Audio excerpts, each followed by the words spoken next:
जहाँ से मैं आगे फंस गया। यहाँ आया, उसके 10 से 15 दिन के अंदर मेरी बिजली कट गई।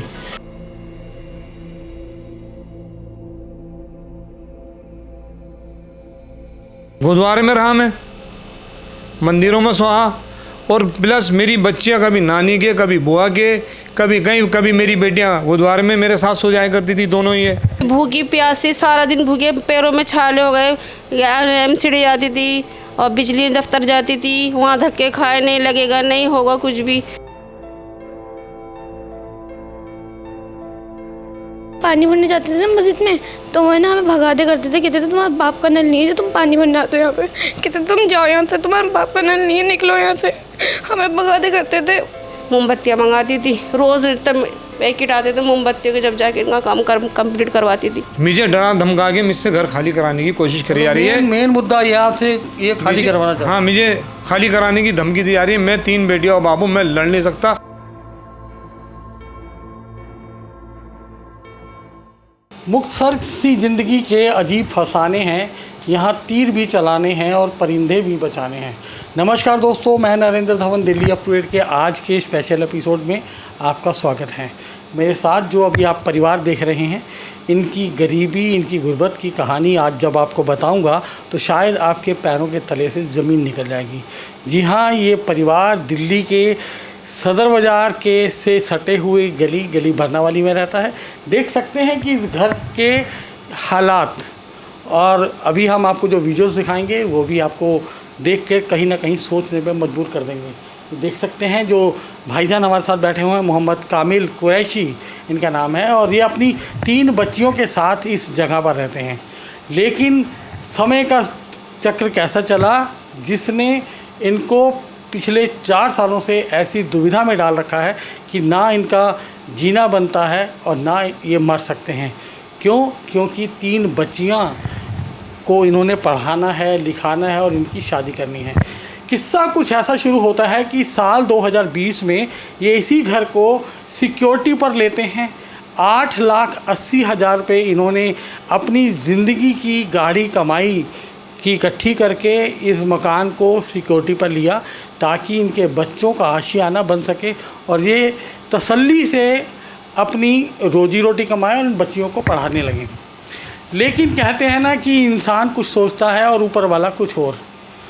जब से इन्होंने यहाँ पर ये फ्लोर लिया, उसके चंद रोज़ बाद ही यहाँ की बिजली काट दी गई और ये परिवार पिछले 3 सालों तक बिना बिजली के यहाँ पर रहने लगा।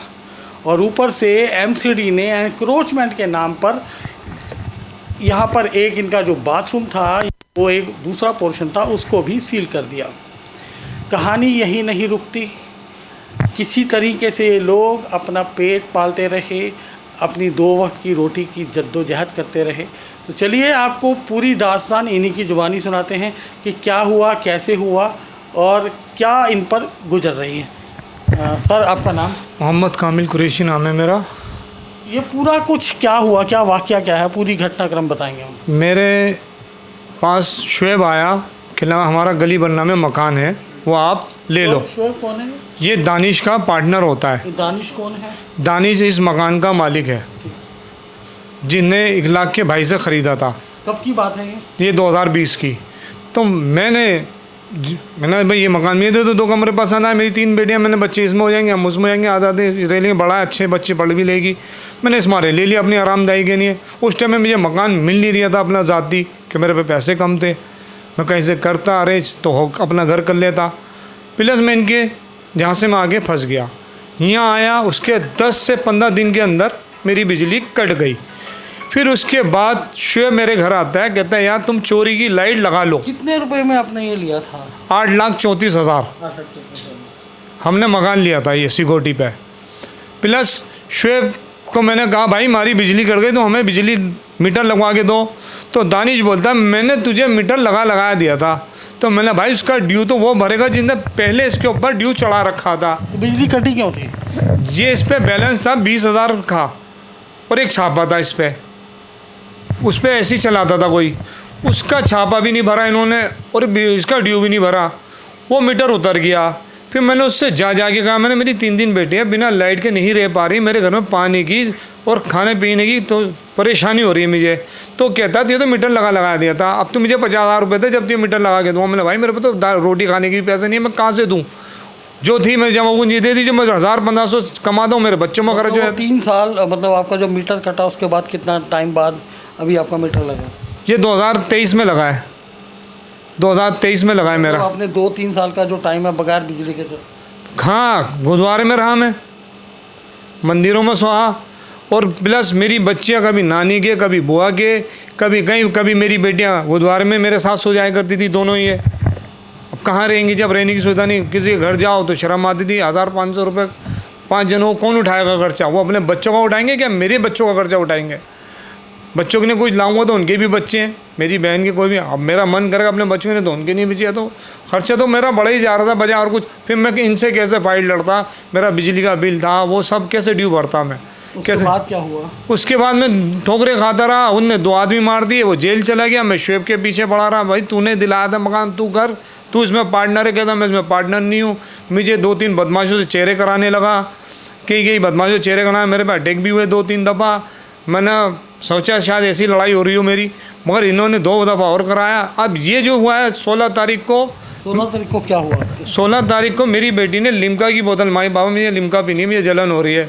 तो मैं उस टाइम लिम्का की बोतल हाथ में दूध, क्यों सुबह ये बच्ची मॉर्निंग में स्कूल जाती है रोशन लाल, तो मैं दूध लेता हुआ और थैली, तो बच्चों को मैं यहाँ लड़के हैं 7-8 बैठे तो उनको राम राम करा। मैं ज़रा सा आगे बढ़ा, वो लड़के मेरे पीछे तेज़ी से भागते, मेरे जैसे मैं अपने घर का गेट खोल रहा था, मेरे मार और पीछे गली से भाग गए। और मेरे मार के भागने के बाद वो मैं सीधा मैं ऊपर भागा अपने बचने का, कहीं और ना मारे। मैं फ़ौरन अपनी जान बचाने के, मैं उनको भी देख नहीं पाया। मुझे शक इन पे है 1 लाख, मुझे 4 दिन पहले भी धमकी दे रहा था, इसकी बदमाशी मैं निकालूंगा, क्योंकि ये केस हर चुका था। 10,000 की पेनल्टी इस पर लग चुकी है। शुएब, दानिश और ये तीनों एक हो गए हैं। अब ये अकेले में, ये कल इसका एक आदमी आया हुआ था इसकी दुकान पे कि कामिल के कितनी चोट आई, वो कैसे लगी, मैंने वो बातें सुन ली, उसकी वीडियो बनाई। ये आप पे जो अटैक हुआ, आप क्या समझते हैं कि किस लिए करवाया गया होगा? मुझे डरा धमका के मुझसे घर खाली कराने की कोशिश करी जा रही है। मेन मुद्दा ये आपसे ये खाली करवाना चाहते हैं? हाँ, मुझे खाली कराने की धमकी दी जा रही है। मैं 3 बेटियाँ और बाबू, मैं लड़ नहीं सकता। 100 रुपये भी खर्च करूँगा तो पहले अपने बच्चों का पेट काट के करूँगा, और अपने घर की रोटी रोज़ी सब खत्म हो जाएगी, मेरे बच्चे बर्बाद हो जाएंगे। कल को मेरे साथ कोई वारदात, कोई कल को मैं मर गया, मेरी बच्चे ये कहाँ जाएंगे? छोटी छोटी मेरी जान को खतरा है। पुलिस भी उन्हें सपोर्ट कर रही है, आईओ भी उन्हें सपोर्ट कर रही है। तो मतलब आप पे जब हमला हुआ तो आपको पुलिस की तरफ से कोई मदद नहीं मिली? कोई पुलिस की मदद से मदद नहीं मिली, और धमकी मिली है कि तू जा, तेरे मेरे कोरे कागज़ पे साइन कराए, और मुझे भेज दिया। और फिर मैं दूसरे दिन गया थाने, मैंने सर क्या हुआ? कहने तेरे साइन हो गए, तू भंडारा खा के जाइए। अब थाने में भंडारा बनाया, तू वो खा के जा, तेरा काम हो गया, तू जा, तेरे साइन हो गए, और तेरा जो बयान ले लिए मैंने, जा। मैंने बयान तो दिए ही नहीं, कहना तू जा। शबाना जी, जो पूरे अब आप बताएंगे कि कैसे कैसे आपने वो 3 साल कैसे गुजारे? मैं ऐसे भटकी हूँ, लाइट के नहीं है, कभी एक बस पता बदलती, दिन में 5-5 बसें पलटी है मैंने। मैं भी भूखी प्यासी, सारा दिन भूखे, पैरों में छाले हो गए। MCD जाती थी और बिजली दफ्तर जाती थी, वहाँ धक्के खाए, नहीं लगेगा, नहीं होगा कुछ भी। मैं इतनी परेशान थी, मेरी बच्चियाँ भूखी, मेरी इस बच्ची का तो नाम कट गया, ये 7 क्लास में थी। वो मैडम यूँ कहने लगी कि इसको रोज़ क्यों नहीं भेजती, तो मैंने इसकी वजह से मैंने नाम काट के इसका नाम काट दो अगर रोज़ नहीं भेज, क्योंकि मैं अपने जेठ क्या रहती थी, 1 साल जेठ क्या रह के आई, 1 महीने अपनी नन क्या रह के आई। मैं किस तरह रही हूँ मेरा दिल ही जानता है। मेरी बच्चों की इतनी जुएँ हो गई थी, गंजा करवाना पड़ा था, हाथों में छाले हो गए थे, इन्फेक्शन हो गया था इनके हाथों में, पानी भर जाता करता यहाँ पे कमरे में।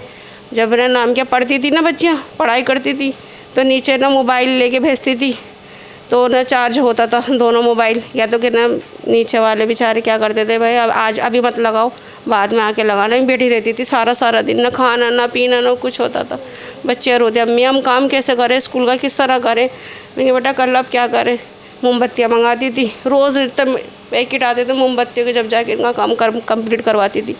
अब मैंने से इसका नाम कटवा दी, मैंने क्या काट दो, मेरा बस का नहीं है, अब मैं क्या करूँ, जहाँ तक मैंने पढ़ा। 3 साल तो आपके निकल गए, लेकिन अब जो परसों की घटना हुई या 16 तारीख की घटना, ये क्यों हुई और इसके बाद क्या आप गुहार? दानिश के इस मकान से हम निकल जाए, इनने जो अपने छोड़ रखे हैं, क्या छोड़ रखे, बदमाश है कौन है इसमें क्यों। ये गए थे बेचारे दूध नाश्ता लेने गए थे, जैसे चढ़े तो पता नहीं 2 लड़के आए, इनके ऊपर हमला कर दे। मैं ये ऊपर सर पकड़ते हुए मैं कह रही कैसी आवाज़ आ रही है, शबाना शबाना, सारा खून में लथपथ हुए हुए थे। ये कह नहीं किसी ने मेरे पे हमला कर दिया, तो इसी वक्त ही फिर ऊपर रह गया। फिर मैंने जल्दी से पुलिस को फ़ोन करा। जब आपने अभी बताया कि यहाँ पर बिजली नहीं थी, 3 साल तक आपने बगैर बिजली के काटे, बहुत मुश्किल होता है क्योंकि खाना बनाना, पानी की ज़रूरत, क्योंकि आप दूसरी मंजिल पर रहते हैं, पानी कैसे चढ़ता था? पानी तो 5-5 डिब्बे बिस्लेरी के डिब्बे भर के लाते थे, सब पसीना पसीना खून किलस जाता था इनका। किस तरह रहा हूँ, दिन में 2 दफ़ा भर के लाते थे 12 बजे और सुबह। ये भाई नीचे वाला जो ना कहता था ये क्या लगा रखा है ना, नाम के नीचे गंदगी हो जाती है, पानी क्यों भरा। भाई हम इस पानी पियेंगे नहीं, इस्तेमाल नहीं, खाना वाना ना बनाएंगे। बच्चियाँ नाम क्या ना भर भर के ला रही मस्जिद में से। और जैसे हम ना पैर कदम रखते थे ना तो लाइट बंद कर देता था नीचे, ताकि उसके बच्चे गिर जाए, हम पड़ जाए, कुछ भी हो जाए, हमें चोट वोटें लग जाए हमें। और इसके अब ये हमारी आवाज़ सुनते तो नाम क्या है, बिजली लाइटें बंद कर देती है इसकी वाइफ और ये इसकी बच्चियाँ। तो इसकी बच्ची गिर गई मेरी, देखो इसकी 5 टाँके आए इसके लोंडिया के मेरी। अब आप क्या चाहते हैं, पुलिस से क्या चाहते हैं? हम ये पुलिस से चाहते हैं कि कैमरा देखे इसके नीचे वाले का, कि इसके कार्रवाई हो और पता चले ये क्या है कि किसने करवाया है ये। बेटा 3 साल आपने इस घर के अंदर बिना बिजली बिना पानी के गुजारे, और आपने अपनी पढ़ाई कैसे करी, कितना दुख देखा आपने, थोड़ा बताएंगे? आपका नाम पहले? तस्बिया। जब हम पानी भरने जाते थे ना मस्जिद में, तो वो है ना हमें भगाते करते थे, कहते थे तुम्हारे बाप का नल नहीं है जो तुम पानी भरने आते हो यहाँ पे, कहते थे तुम जाओ यहाँ से, तुम्हारे बाप का नल नहीं है, निकलो यहाँ से। हमें भगाते करते थे। कौन लोग बोलते थे? मस्जिद में मुल्ला जी बैठे होते थे, वो मना करते थे। सामने वाली बिल्डिंग नहीं है, सामने हमारे घर के सामने, यहाँ से नल की नहीं थी, उनने 3 दिनों में पानी भरने के नहीं दिया था। फिर वो कह रहे थे कि ना हम आपको पानी नहीं दे रहे। मुल्ला अंकल ने जाके कह दी तो उनसे क्या ना इनको पानी मत दो, तो तुम्हें भी भगा देंगे हम यहाँ से। तो है ना फिर उन्होंने पानी देना बंद कर दिया था हमें। फिर उसके बाद कहाँ से लाते थे पानी? फिर हमने नीचे ना वो क्या कहते मंदिर है ना, मंदिर के सामने नल लगा हुआ है, तो वहाँ से भर कर लेकर आते थे हम। तो बात हो गई पानी लाने की, आपको बहुत ज़्यादा तकलीफ़ हुई, पढ़ाई और होमवर्क करने के लिए भी आपको दिक्कत होती थी। वो कहते हैं हम अपनी टाइमिंग के जाते थे इन 2 लोग में, हमें ना मोमबत्ती खरीद कर लेकर आते थे, या तो यहाँ पे बैठ के पढ़ते थे, हमारी चार्जिंग खत्म हो जाया करती थी तो नीचे लगवाते थे, तो हमारे जैक तोड़ दिया करते थे। फिर ना हमारा फ़ोन भी ख़राब हो गया था, तो फिर हम अपनी टाइमिंग के जाके पढ़ते थे। कहाँ रहती हैं आपकी ताई जी? इन 2 लोग में। इतनी दूर जाते थे आप? हाँ, वो क्या कहते हैं वहाँ पे 2 साल या 1 साल रुक कर आए थे, फिर हम दूसरी टाइमिंग के रहने लगे थे अपनी। यानी कि पढ़ाई के अंदर स्कूलों में आना जाना भी बहुत दिक्कत रहा। इतनी दूर से आते थे, हम वहाँ से बस करके और आते थे इतनी दूर से, फिर हम यहाँ पर आते थे, फिर हमें लेट हो जाया करती थी, हमारी टीचर हमें बहुत डांटती थी।